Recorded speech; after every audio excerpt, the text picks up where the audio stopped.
De què parlem quan parlem de lectura? Quan parlem de lectura, podem pensar en llibres, en lectures escolars, en lectura per plaer, en literatura. De fet, la lectura està a tot arreu. Les paraules ens envolten. Per tant, podríem dir que llegir és molt més que llibres.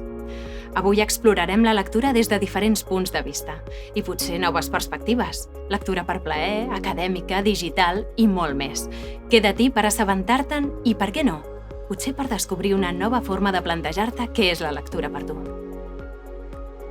Soc Verònica Orozco i avui m'acompanyen l'Alba Esteban, jove lectora i alumna de primer d'ESO de l'Institut Creu de Saba d'Olesa de Montserrat, en Marc Garcia, jove lector i alumne de tercer d'ESO a l'Institut Joaquim Pla i Ferreres de Sant Cugat del Vallès, i la Cristina Eres, que en altres episodis ha estat amb nosaltres professora de Llengües Clàssiques del Departament de Llengua i Literatura Castellana de l'Institut Joaquim Pla i Ferreres de Sant Cugat del Vallès.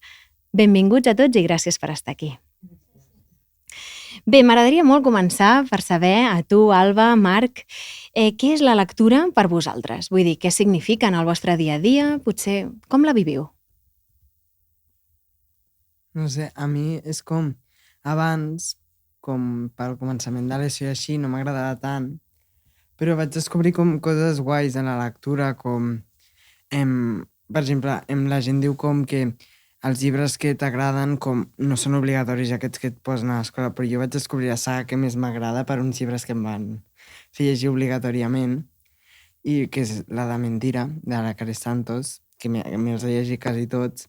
I a mi m'agrada, per mi la lectura és com una forma d'obrir un altre món, com veure coses totalment diferents de la realitat, que a vegades la realitat cansa una mica. I jo crec que també cal com obrir una altra pestanya.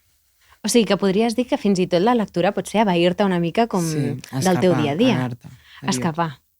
I aquesta sensació potser també és similar a la que sents quan, per exemple, somies? És a dir, quan senzillament t'imagines com seria aquell món. M'has dit abans, m'has xivat abans, que t'agrada el misteri. T'agrada també imaginar-te com han pogut ser les coses, diferents escenaris. Per tant, és aquest moment una mica també de creació de contingut teu, no? D'imaginació. Molt bé, i Alba, i tu com vius la lectura? Què diries? Doncs jo, és que jo he llegit sempre des de petita, molts llibres diferents, i doncs clar, els meus pares ja em van acostumar a llegir des que tenia 2-3 anys, i aleshores vaig agafar-li el gust per la lectura, i clar, doncs a mi em sembla una manera molt bonica, per dir-ho d'alguna manera, de passar l'estona, de canviar de realitat, per dir-ho així. Que interessant, també això de canviar de realitat, no? I quan has comentat tu abans, Marc, de una mica escapar i viatjar en aquests mons, abans a mi m'has xivat que t'agrada molt la literatura de la fantasia. És precisament per això que t'agrada molt, per escapar una mica també de... Sí?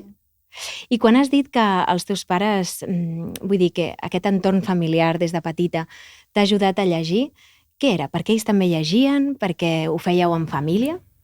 Sí, és que des de petita em llegien molts contes, però després, clar, quan vaig començar a llegir jo, doncs ja vaig agafar el gust per la lectura, i és que a casa els meus pares, els dos són mestres, i aleshores, doncs clar, sempre han volut que jo llegís molt. I per tant diries que lectura és per obligació, potser va començar per obligació en algun cas, com ens deies, Marc, i després s'ha tornat plaer. Què diríeu vosaltres? Ho viviu en aquest punt també com quan toca llegir una lectura del col·le? Com l'agafeu? Si potser és una lectura que tu diries, mira, potser aquesta jo no l'escolliria, però toca llegir-la. Jo, en veritat, és que m'és igual, qualsevol llibre jo me'l llegeixo i perfectament, m'agrada qualsevol llibre. Però clar, hi ha gèneres que m'agraden més que d'altres. O sigui que un llibre potser té sempre alguna cosa a dir-te, encara que sigui obligatori, no? Sí, jo crec que un llibre, o sigui, és com... A vegades jutgem més un llibre per com la portada o per el que ens expliquen, o per depèn de quina assignatura sigui, perquè ja el jutges una mica, però després potser et sembla més interessant, però també et pot no agradar, Clar, et pot no agradar, però ja te l'has llegit, perquè l'has d'haver llegit per dir si t'ha agradat o no. Bé, Cristina, com consideres tu, des del teu punt de vista, en aquest sentit potser més des del punt de vista professorat, Creus que els joves, en l'àmbit acadèmic i en l'aula, viuen aquesta lectura com per plaer o per obligació? Ho veus clarament en els alumnes quan a alguns els agrada llegir, dius és igual quin llibre haguessin de tenir a les mans, que segur sé que se'l llegiran i amb ganes. I amb altres que has d'estar una mica més a sobre. Abans les lectures que fèiem, nosaltres no ens agrada dir obligatòries, dèiem compartides, les lectures que havien de fer lligades a l'assignatura. Abans triàvem sempre clàssics, perquè pensàvem, novel·la juvenil ja la llegiran al seu temps lliure, a classe aprofitem perquè descobreixin els clàssics. Això ho hem hagut de modificar una miqueta i m'ha fet il·lusió perquè no ho sabia, això que ha dit ara el Marc, no?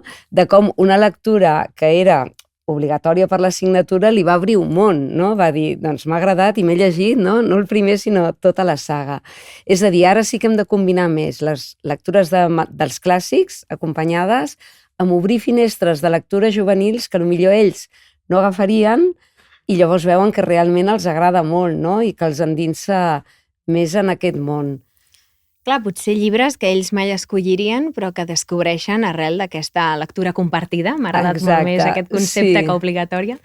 Sí que jo recordo també, i per posar-me una mica a la pell, com també a l'escola, amb alguns llibres que em van fer llegir, em vaig emocionar i realment vaig gaudir-lo fins al final i després el vaig recomanar.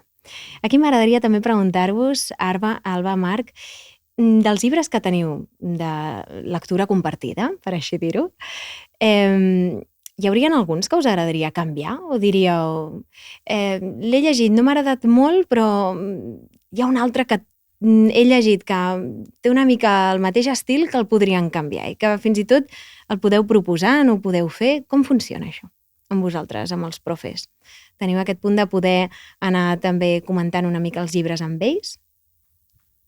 No sé, és que a mi jo crec que hi ha llibres que potser no t'agraden tant quan te'ls proposen, però sí, jo crec que ni que t'agradin potser són necessaris que els llegim, perquè potser tu no t'agrada, però no sé, jo també ho trobo necessari, com llegir clàssics, perquè al final són com la base del que ara tenim a vegades, molts cops. És molt interessant llegir els clàssics, sens dubte. Sí. I a mi, Alba, m'has dit abans, o ens has compartit, que és igual quin tipus de llibre que tu te'l llegeixes i el tastes, no? Per així dir-ho. Molt bé. I penseu que potser els gèneres com el còmic és lectura o diríeu que és... No, això són pels qui no els hi agrada llegir, són el còmic. Què en penseu dels còmics? Bueno, a veure, jo penso que... A veure, lectura, jo sí que ho considero lectura, però no, o sigui, no és el mateix llegir-se una novel·la de, no sé, 500 pàgines que un còmic que té, jo què sé, pues 50 pàgines, però la majoria són dibuixos. Clar, potser els dibuixos, quina seria com la diferència que tu veuries, no? O sigui, els dibuixos al final t'estan ja projectant una idea de com és aquell personatge i en canvi potser amb una lectura de 500 pàgines que t'has de crear tu el personatge, el fas tu. Com diries això? Vull dir, tu llegeixes còmic, Alba? La veritat és que no gaire. Vale. Prefereixo molt més les novel·les, els llibres. O sigui, que prefereixes crear-te els teus personatges. Sí. I tu, Marc, llegeixes còmic? He llegit algun, sí. Sí? M'agrada algun. Jo ho trobo lectura, perquè és com...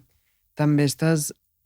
potser és totalment diferent al que ha dit ella, però també t'estàs creant una història, te les estàs creant de formes diferents, però igualment t'estàs creant una història que potser amb les imatges també i tot, pues, fas com una història com més detallada perquè t'imagines més els personatges i no ho has de crear tot tu, potser sí que és més detallat, però igualment jo crec que també es podria considerar una lectura. I aleshores, Cristina, a l'escola, en aquest àmbit, o sigui, quina és la teva opinió sobre els gèneres que tradicionalment s'han titllat de poc interessants en l'àmbit lector, com això podria ser el còmic, el manga, i llibres il·lustrats, diries que són adequats pels joves? Es fan servir en l'àmbit de l'aula? Moltíssim. Nosaltres els anem introduint cada vegada més. És una manera que s'acostin a la lectura aquells alumnes que quan veuen molta lletra s'espanten. Clar, i llavors en format còmic entren i un cop entren doncs ja és més fàcil que s'hi quedin. Per tant, jo els trobo una manera magnífica per iniciar, però llavors hi ha també molt còmic. Bueno, hi ha molt debat si hem de distingir entre còmic, novel·la il·lustrada, es diu que en realitat no. Tot seria còmic, i n'hi ha de meravellosos. I alumnes, doncs, Persepolis, Maus, hi ha moltíssima còmic, novel·la gràfica ara que acosta a vegades històries interessantíssimes, alumnes que potser de veure un llibre molt gruixut, no? Sense dibuixos, perquè a vegades demanen jo el vull petitó i molta imatge, no? Primet. Sí, I la lletra gran. Doncs són, com diu el Marc, històries magnífiques també, que la imatge ajuda i que hi ha imatges que són autèntiques obres d'art, no? Per tant, ho trobo com una riquesa doble, vull dir que no els descartaria en absolut, tot suma. Clar, o sigui, podries dir que també és una eina, potser a tenir en compte amb aquells alumnes que els hi costa més llegir. Sí, I que potser, no?, amb la imatge i creant una mica tot magnífic, els ajuda moltíssim, o a vegades també alumnes nouvinguts, oi?, que no saps gaire com entrar-hi, i doncs ja tenim en comú aquella imatge, aquell dibuix, no?, i anem entrant a poc amb el text. Per tant, és una eina magnífica, sí.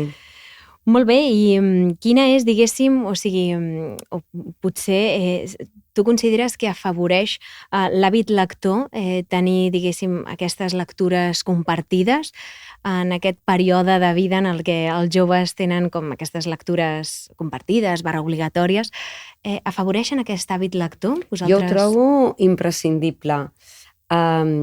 A vegades, els alumnes, quan arriben a l'institut, nosaltres tenim una estoneta de lectura lliure cada dia i ens venen amb el que llegeixen a primària, amb el diari de Crec, amb els futbolíssims, i si no els ensenyes altres novel·les, seguirien amb allò, perquè a vegades a quart d'ESO dius, home, potser ara ja el Jerónimo Stilton ja no toca, no?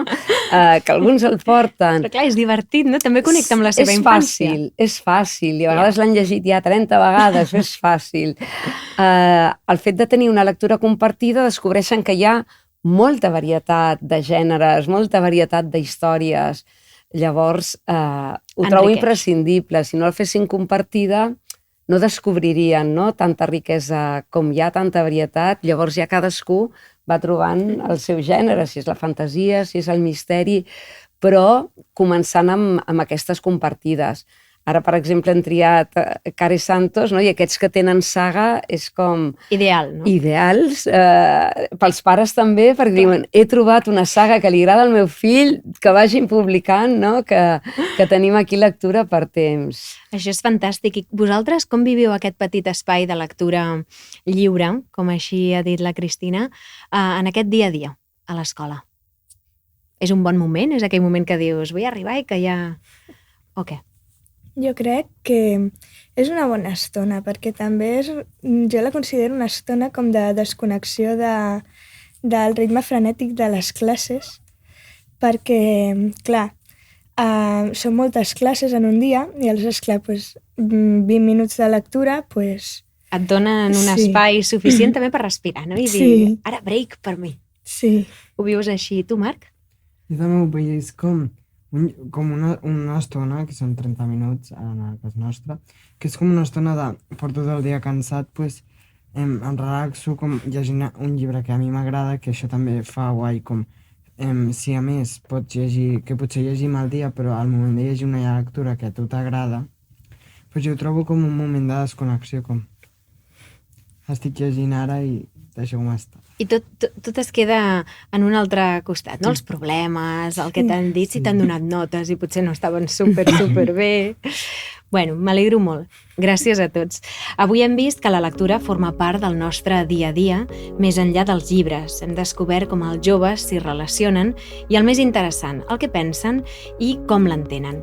Un cop més, gràcies per estar amb nosaltres en aquest petit moment i per compartir les vostres perspectives. Gràcies. Gràcies.